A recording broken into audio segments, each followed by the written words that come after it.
ये है कि आप मान लीजिए पूरे देश का जो संसाधन को दो भागों में बांट दीजिए, तो एक ऑर्गेनाइज सेक्टर हो गया, एक अनऑर्गेनाइज सेक्टर। ऑर्गेनाइज सेक्टर में जितने सरकारी महकमे हैं वो सब आ जाते हैं, पीएसयू से लेकर यूनिवर्सिटी से लेकर के।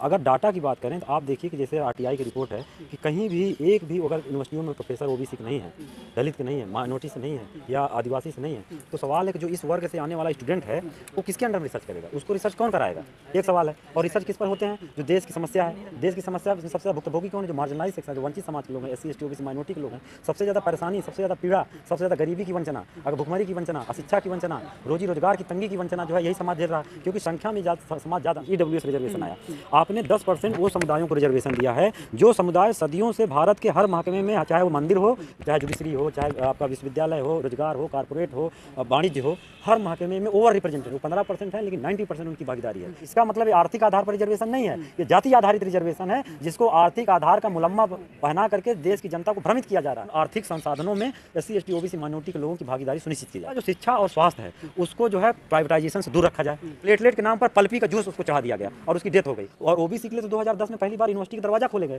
तो अभी 12 साल में तुमने दरवाजा ही बंद कर लिया। जब हमने पढ़ना शुरू किया तुमने दुकान उठा लिया। अब जो षड्यंत्र रचा जा रहा है उच्च शिक्षा से वंचित करने का, इसको सरकार दूर करे। इसी के लिए हकदारी अधिवेशन है और इसका जो थीम है वो यही है कि जिसकी जितनी संख्या भारी उसकी उतनी हिस्सेदारी। ग्राम प्रधान से लेकर प्रधानमंत्री तक का एक ही भूमिका होगी कि हमें सत्ता तक जाना है और सत्ता तक पहुंचाने का एक ही रास्ता है वोट।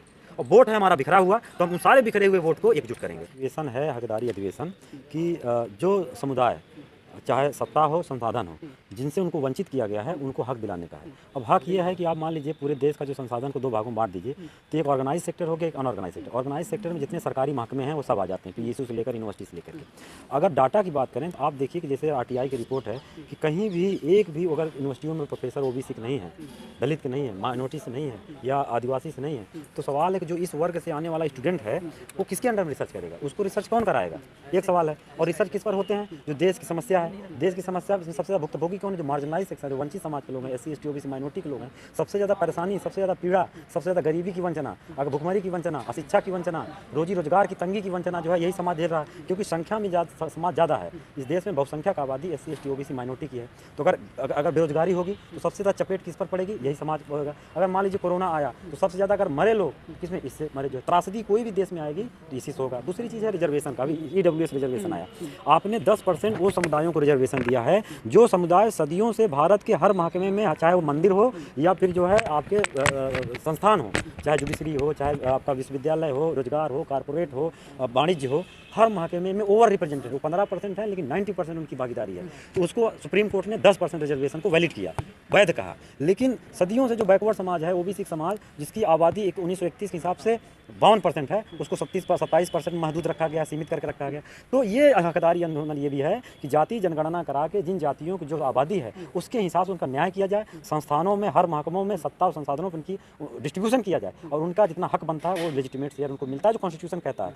तो ओबीसी को 27 से 52% का जो है जो भागीदारी है वो सुनिश्चित किया जाए। क्योंकि सुप्रीम कोर्ट ने अब इंदिरा साहनी के जजमेंट का जो बार कोड था उसको तोड़ दिया है, तो यह ओबीसी के लिए एक रास्ता खुल गया है। तो हमें आपने 10% दे दिया जो है गरीबी को। अब गरीब कौन है ये भी पता नहीं है। जैसे उन्होंने कहा कि हम आर्थिक रूप से पिछड़े लोगों की बात करें, अब आर्थिक रूप से पिछड़े तो सब है, उसमें अगर आर्थिक रूप से पिछड़े आर्थिक आधार होता तो बताइए 3-4 जाति उसमें क्यों है, बाकी जो हजारों जातियां वो उससे वंचित क्यों हैं। इसका मतलब आर्थिक आधार पर रिजर्वेशन नहीं है, ये जाति आधारित रिजर्वेशन है, जिसको आर्थिक आधार का मुलम्मा पहना करके देश की जनता को भ्रमित किया जा रहा है, खास करके एससी एसटी ओबीसी माइनॉरिटी के लोगों को। दूसरा ये है कि भाई जो प्राइवेट सेक्टर है, आने वाले दिनों में आपका जो अर्थव्यवस्था है अब जो है मिश्रित अर्थव्यवस्था से पूंजीवादी अर्थव्यवस्था की तरफ भारत जा रहा है, चाहे कांग्रेस का रिजीम रहा हो या भाजपा का रिजीम। एफडीआई आ रही है, निवेश हो रहा है, विदेश की कंपनियां आ रही हैं। तो वो विदेश की कंपनियां जिस तरीके से अमेरिका ब्रिटेन में जो है अफर्मेटिव एक्शन का फार्मूला लागू हुआ है, उसी तरीके से जो यहाँ का जितना उद्योग धंधे लग रहे हैं, जितना कारपोरेट लग रहा है, जितनी इंडस्ट्री लग रही है, उस इंडस्ट्री में वहाँ के लोकल्स जो हैं, जो यहाँ के मूल निवासी जिसको कहा गया, या जो यहाँ के एससी एसटी ओबीसी माइनॉरिटी हैं, उनकी हकदारी उन उद्योग धंधों में, उन रोजी रोजगार के जो संभावनाएं खुल रही हैं, उन रोजी रोजगार के संभावनाओं में इनकी भागीदारी सुनिश्चित हो, ताकि इनकी आने वाली पीढ़ियाँ इकोनॉमिक रूप से सक्षम हो, तकनीकी रूप से सक्षम हो, और जितने रोजी रोजगार देश में में लगाए जा रहे हैं, विकसित किए जा रहे हैं, उसमें इनका हक बांट के दिया जाए।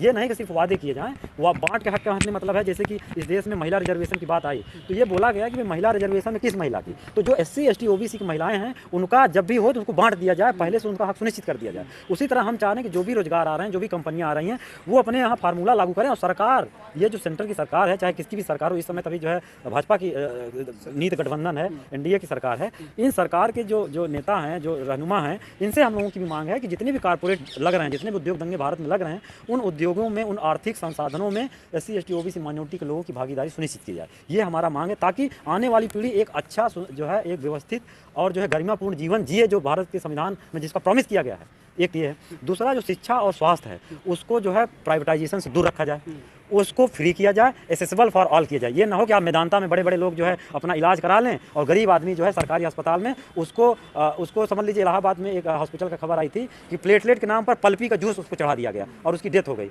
तो ऐसा जो है किसके साथ हुआ? किसी अमीर आदमी के साथ तो नहीं हुआ। और अमीर आदमी मैदानता में जाकर के, मैक्स में जाकर के इलाज करा सकता है, हमारे गरीब लोग कहाँ जाएंगे? तो ये जो गरीब के नाम पर तुमने आरक्षण दिया और गरीबी के नाम पर ट्रीटमेंट कैसे हो रहा है हमारा? गरीबी के नाम पर स्वास्थ्य नहीं मिलता, गरीबी के नाम पर शिक्षा नहीं मिलती। तीसरा, एक बड़ा वर्ग आया है जो पिछड़ों का, आदिवासियों को, या उच्च शिक्षा में आज जो PhD कर लिया है, तैयारी कर रहा है, UPSC की सीटें कम कर दे रहे हैं, रिसर्च की सीटें कम कर दी गई, नया फार्मूला बना दिया कि एक प्रोफेसर 4 ही रिसर्च कराएगा, एसोसिएट प्रोफेसर आपको 3 ही कराएगा, असिस्टेंट प्रोफेसर 2 ही की रिसर्च कराएगा।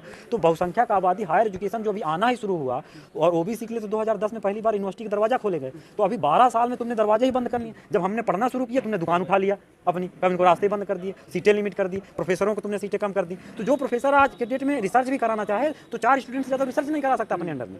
तो ये जो षड्यंत्र रचा जा रहा है उच्च शिक्षा से वंचित करने का, इसको सरकार दूर करे। इसी के लिए हकदारी अधिवेशन है, और इसका जो थीम है वो यही है कि जिसकी जितनी संख्या भारी उसकी उतनी हिस्सेदारी का मतलब है कि भाई आपका अगर 4% आबादी है, तो मैं कह रहा हूँ कि इसे एक नारा चलाया जा रहा है, ये एक मुहिम चलाई जा रही है बहुत ही, कि कुछ जातियाँ हैं जो अपने सारा हक खा लिए हैं। तो आप उस जातियों को डाटा है, कोई हक है कि उन्होंने अपने हक से ज़्यादा खा लिया? अगर वो 10% है देश की, उनकी आबादी देश की 15% है, क्या 15% की आबादी वो सत्ता में, संसाधनों में, लैंड हो, आपका मीडिया हो, कारपोरेट हो, उद्योग धंधे हो, यूनिवर्सिटीज़ हो, हॉस्पिटल्स हो, आपकी ब्यूरोक्रेसी हो, इसमें हैं? अगर नहीं है, सरकार ये क्लेम नहीं कर पा रही है, तो ये जो तकनीकी के माध्यम से, मीडिया के माध्यम से, जो कारपोरेट घरानों की मीडिया हैं, आप लोगों की भाई वैकल्पिक धारा की मीडिया हैं, आप लोगों ने उन सवालों को उठाया जिनके सवालों से आम जो मेन स्ट्रीम तो नहीं कहना चाहिए, एक तरीके कारपोरेट बैक्ड मीडिया जो है उसको उठाती रही है। तो हम चाह रहे हैं कि एक ऐसा तकनीकी के क्षेत्र में, कम्युनिकेशन के क्षेत्र में एक ऐसा धारा बने जो हाशिए की आवाज़ को सच में रखे। तो ये आज की हकदारी का अधिवेशन का एक ही मकसद है। आपने जो मुद्दे बताए वो बड़े मुद्दे हैं, EWS का है, प्राइवेटाइजेशन का है, जाति जनगणना का है, तो इसके लिए आपकी क्या प्लानिंग है? और दूसरा कि जो बहुजन पार्टियां हैं वो कहीं ना कहीं इन मुद्दों पर बड़ी खामोश रहती है, जैसे EWS का भी बहुत ज़्यादा किसी ने क्रिटिसाइज नहीं किया, तो उनके बारे में आपकी क्या राय है और आपकी अपनी प्लानिंग? देखिए, ये जो Indian federation for social justice है, इसके तहत हम जो है आपको अलग अलग जो है संगठन बनेगा, वकीलों का भी संगठन होगा, रिसर्च स्कॉलर का भी संगठन होगा, किसानों का भी होगा, मजदूरों का होगा। चूँकि हम ये इसलिए कर रहे हैं कि हम जानते हैं कि जो सोशल जस्टिस वाली पार्टियां, जिनको इस मुद्दों को बहुत ईमानदारी से लड़ना चाहिए था, आज वो ईमानदार नहीं है, और हैं तो बहुत ही नाक बहुत सिकोड़ करके अपना गुणा भाग करके देख रही हैं। इससे तो क्या होगा कि भाई हम तो अधिकार के लिए मिलेगा तो, लेकिन बहुत ही जिसको हमारे कहते हैं राटन छाटन मिलेगा। हम सच में जो हम जिसके लिए हमारा लेजिटिमेट शेयर है वो कभी में नहीं मिल पाएगा। तो हम चाहते हैं कि ये जो संगठन के तहत इकट्ठे होकर के सारे लोग, SC ST OBC, संगठन का एक मुहिम ये भी है कि जो हमारा शक्ति है, हमारी जो ताकत बिखरी हुई है, उन सारे संगठनों को एक प्लेटफॉर्म पर लाएं, और जो उनके अपने संगठन है उन संगठनों के बीच में एक एकता बना करके उन संगठनों को साथ लेकर के बड़ा एक प्रेशर और जो है सामाजिक ग्रुप तैयार करें अपने मुद्दों के साथ, ठोस मुद्दों के साथ। और जब हम ये मुद्दे देश के स्तर पर आप लोगों के जरिए रखेंगे, तो ये जो पॉलिटिकल पार्टियां जो अपने बचने से कतरा रही हैं, तो ये भी आएंगी, क्योंकि वोट तो इन्हीं से लेना है। तो मतलब गोलबंदी का मतलब ये है कि जान लीजिए कि जितने भी पावर के जितने भी सेंटर, चाहे ग्राम प्रधान से लेकर प्रधानमंत्री तक का, हमारी इस संगठन की एक ही भूमिका होगी कि हमें सत्ता तक जाना है, और सत्ता तक पहुंचाने का एक ही रास्ता है वोट। और वोट है हमारा बिखरा हुआ, तो हम उन सारे बिखरे हुए वोट को